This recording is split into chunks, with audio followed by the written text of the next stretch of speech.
কোনো একটি দলের প্রধানকে নিয়ে যে বাড়াবাড়ি করছে গভর্নমেন্ট, অতিরিক্ত সিকিউরিটি দেওয়া, অতিরিক্ত প্রটোকল দেওয়া, এই সব কিছু মিলে তারা নির্বাচনী মাঠে যে সমতল ভূমিকার প্রশ্ন আসছে সেটিকে সুস্পষ্ট লঙ্ঘন করছে।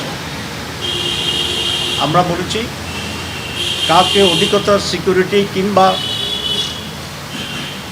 অধিকতর প্রটোকল দিলে আমাদের কোনো আপত্তি নেই, কিন্তু একটি অন্যতম প্রধান দল হিসাবে সমভাবে বাংলাদেশ জামাত ইসলামীর মহতারাম আমিরকে, প্রধানকে সম আচরণ দিতে হবে।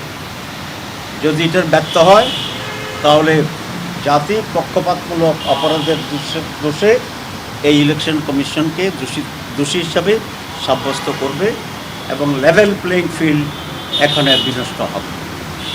আমরা আরেকটা বিষয়ে দৃষ্টি আকর্ষণ করছি, বিভিন্ন জায়গায় ফিল্ড লেভেলে কোনো এসপি এবং ডিসি যারা রিটার্নিং অফিসার তাদের আচরণে পক্ষপাতদুষ্ট একটা ভূমিকাকে আমরা লক্ষ্য করছি। আমরা তাদের তালিকা করেছি, আরও আমরা এটা অবজার্ভ করতে থাকব।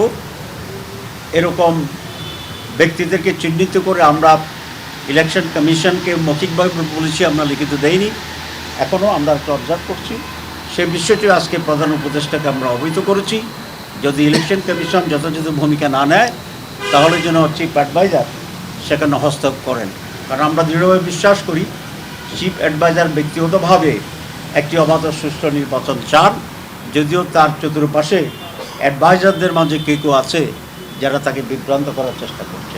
আমরা সেটাও তার দৃষ্টি আকর্ষণ করেছি এবং বিষয়টি গুরুত্বের সাথে বিবেচনা করার জন্য চেষ্টা করছি।